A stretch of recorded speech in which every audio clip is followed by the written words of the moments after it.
Après avoir travaillé l'acceptation de la mission, en phase numéro 1, l'évaluation des risques et leur planification dans une phase numéro 2, on va travailler sur la phase numéro 3, les réponses aux risques. Cette vidéo est une courte vidéo et qui va introduire ou nous initier au chapitre 4 et on va se diriger sur notre première question. Quels sont les types de procédures de contrôle que peut réaliser le CAC pour répondre aux risques identifiés ? En effet, dans la phase numéro 2 de planification, on a évalué les risques et on a apprécié le caractère significatif, calculé les seuils de signification, seuils de planification. Une fois qu'on a fait ce travail-là, on a consigné tout ça dans un plan de mission et on a déterminé le programme de travail, c'est-à-dire l'ensemble des diligences que va réaliser le commissaire aux comptes. Dans ce programme de travail, ça comprend l'ensemble des procédures de contrôle. Ces procédures de contrôle, il en existe 2 types. On vous dit, les procédures de contrôle comprennent soit des tests de substance, soit des tests de procédure. On vous dit, soit vous faites l'un, soit vous faites l'autre, soit vous faites une approche mixte, mêlant à la fois test de procédure et contrôle de substance. C'est quoi un test de procédure ? Eh bien, on vous dit qu'un test de procédure, ça permet d'obtenir des éléments probants sur l'efficacité de la conception et du fonctionnement des systèmes d'information et du contrôle interne. Quand on est sur test de procédure, on vise à apprécier le contrôle interne, l'ensemble des procédures qui permettent de prévenir, détecter et corriger une anomalie significative. Vous faites des tests de procédure, vous faites du contrôle interne, mais vous n'êtes pas obligé d'en faire. Vous pouvez avoir une approche d'audit basée uniquement sur les contrôles substantifs ou les contrôles de substance. C'est quoi ces contrôles-là ? Ça désigne l'ensemble des procédures qui visent à obtenir des éléments probants afin de détecter des anomalies significatives. Soit vous faites l'analyse du contrôle interne des tests de procédure, soit vous faites des contrôles de substance.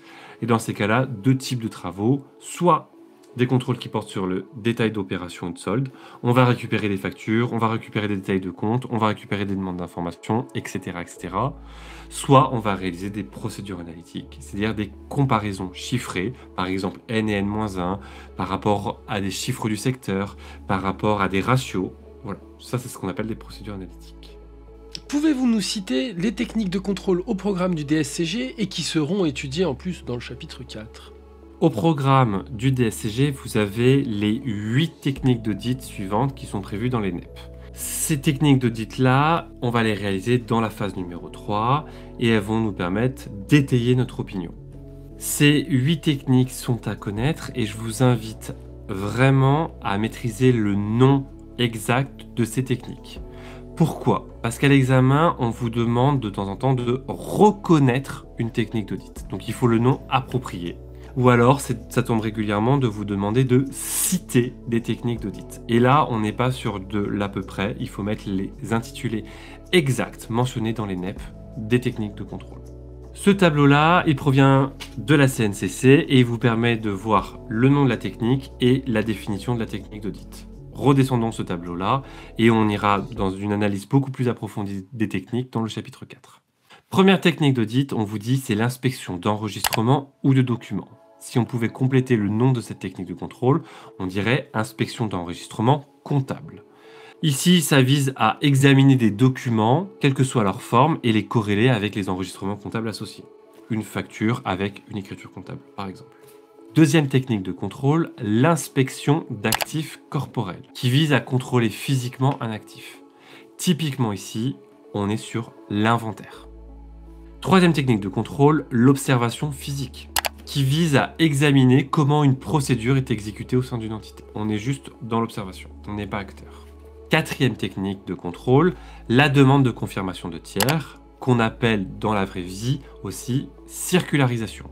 C'est quoi la circularisation ? C'est le fait d'obtenir d'un tiers un document ou la déclaration d'une information directement adressée à l'auditeur. On verra dans le chapitre 4 que cette technique d'audit, c'est la technique d'audit qui a la meilleure valeur probante.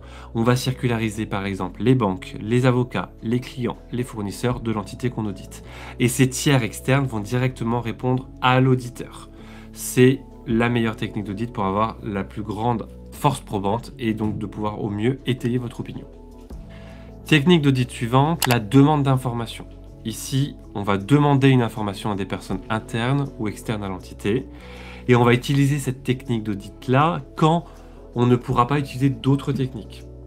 Si vous n'avez pas de documents ou d'inspection de compte avec des documents qui vous permettent d'étayer votre opinion, eh bien vous allez passer par la demande d'information. Ici, on parlera de la lettre d'affirmation notamment. Technique d'audit suivante, la vérification de calcul, qui vise à refaire des calculs qui ont été réalisés à l'origine par l'entité. Par exemple, on va recalculer la dotation aux amortissements qui a été calculée par l'entité auditée, réexécuter un contrôle, refaire le contrôle, ça permet de vérifier qu'on a le bon montant. Technique d'audit suivante, la réexécution de contrôle qui vise pas à refaire un contrôle arithmétique, à refaire un calcul, mais à refaire tout un contrôle. Par exemple, le client a fait un rapprochement bancaire, nous on reproduit un rapprochement bancaire de notre côté en partant de zéro. Le client a fait un rapprochement de déclaration de TVA, nous on refait ce rapprochement CA-CA3. Dernière technique d'audit au programme, les procédures analytiques. Ce sont des procédures qui visent à apprécier une information financière à partir de leur corrélation avec d'autres informations. On peut comparer par exemple les comptes de N avec les comptes de N-1, ou on peut comparer les comptes de N avec le budget. On peut comparer les comptes de N avec les chiffres du secteur. On peut calculer des ratios, on peut calculer des agrégats. Tout ça, ce sont des procédures analytiques. Vous avez ici les 8 techniques de contrôle qui sont à maîtriser et qu'on verra de manière beaucoup plus approfondie dans le chapitre 4.